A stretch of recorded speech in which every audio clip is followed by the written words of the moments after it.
ছোট্ট একটি দোয়া আছে, ছোট্ট একটি জিকির,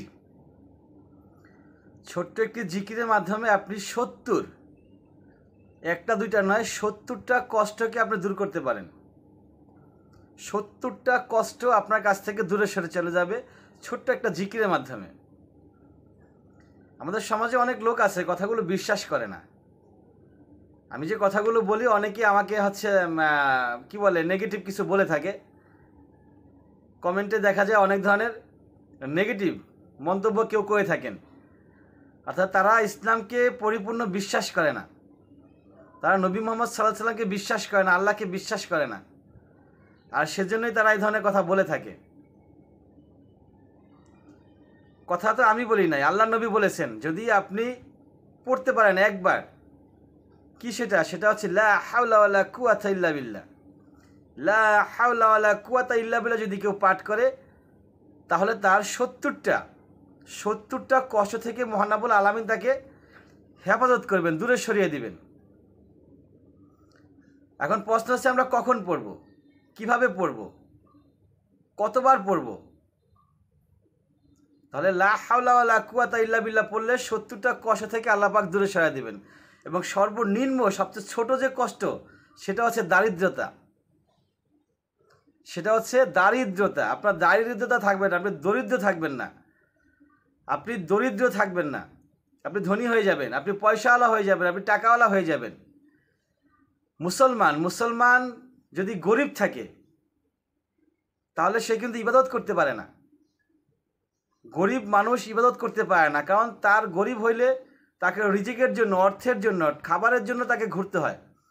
খাবারের পিছনে ঘুরতে ঘুরতে সে ভুলেই যায় তাকে নামাজ পড়তে হবে, সে ভুলেই যায় তাকে দান করতে হবে, কারণ তার নিজেরই নাই, সে দান কিভাবে করবে? হজ করার অ্যাবিলিটি তার থাকে না, জাকাত দেওয়ার ক্ষমতা তার থাকে না। তো সেজন্য সে ইসলাম থেকে আস্তে আস্তে দূরে সরে চলে যায়। যখন ইসলামের একটা কাজ থেকে সে দূরে সরে চলে যাবে, আস্তে আস্তে অটোমেটিকলি বাকিগুলা থেকেও সে দূরে চলে যাবে।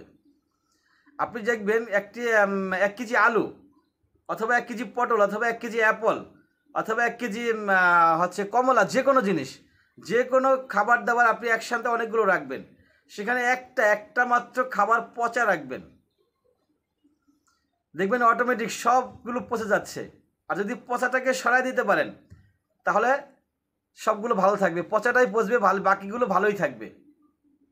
একইভাবে আপনি যদি ইসলামের যে কোনো একটা জায়গা থেকে দূরে সরে চলে যান তাহলে আস্তে আস্তে বাকিগুলো থেকে দূরে সরে চলে যাবেন।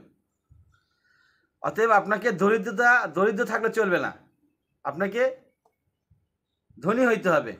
তা সেটার জন্য লা হাওলা ওয়ালা কুওয়াতা ইল্লা বিল্লাহ যথেষ্ট। যদি আপনার অন্তরে বিশ্বাস থাকে, যদি আপনার অন্তরে বিশ্বাস থাকে, আপনি আল্লাহকে ভালোবেসে থাকেন, নবীকে ভালোবেসে থাকেন, ইয়াকিনের সাথে পড়তে পারেন, আল্লাহর উপরে তাওয়াক্কুল রেখে কতবার পড়বেন সেটা হচ্ছে আপনার ইচ্ছে অনুযায়ী আপনি পড়বেন। আপনি যতবার পড়তে পারেন, যত বেশি পড়বেন তত ভালো, যত বেশি পড়বেন তত ভালো। এটা জান্নাতের গুপ্তধন, এটা বলা হয়েছে। নবী মুহাম্মদ সাল্লাল্লাহু আলাইহি সাল্লাম বলেছেন লা হাওলা ওয়ালা কুওয়াতা ইল্লা বিল্লাহ, এটা জান্নাতের গুপ্তধন। বলছেন যদি কেউ খালেস হৃদয়ে যদি আজানের জবাব দেয়, নবী সাল্লাল্লাহু আলাইহি সাল্লাম বলেছেন আজানের জবাব দেয়, তাহলে তার জন্য জান্নাত ওয়াজিব হয়ে যায়। মুয়াজ্জিম যেটা বলবে তোমরা উত্তরে সেটাই বলবে, শুধু হাইয়া আলাস সালাহ হাইয়া আলাল ফালাহ এই সময় পড়বে লা হাওলা ওয়ালা কুওয়াতা ইল্লা বিল্লাহ। তো এই লা হাওলা ওয়ালা কুওয়াতা ইল্লা বিল্লাহ যে কত পাওয়ার, কত ক্ষমতা, এটা আসলে বলে শেষ করা যাবে না। আপনি বিশ্বাস করেন না নাই করেন, এটা অত্যন্ত পাওয়ারফুল। এর মাধ্যমে আপনি আপনার জীবনকে পাল্টে ফেলতে পারেন, আপনার জীবনের পরিবর্তন নিয়ে আসতে পারেন। সেজন্য সেটা কতবার পড়বেন, বেশি থেকে বেশি পরিমাণে পড়বেন। কখন পড়বেন?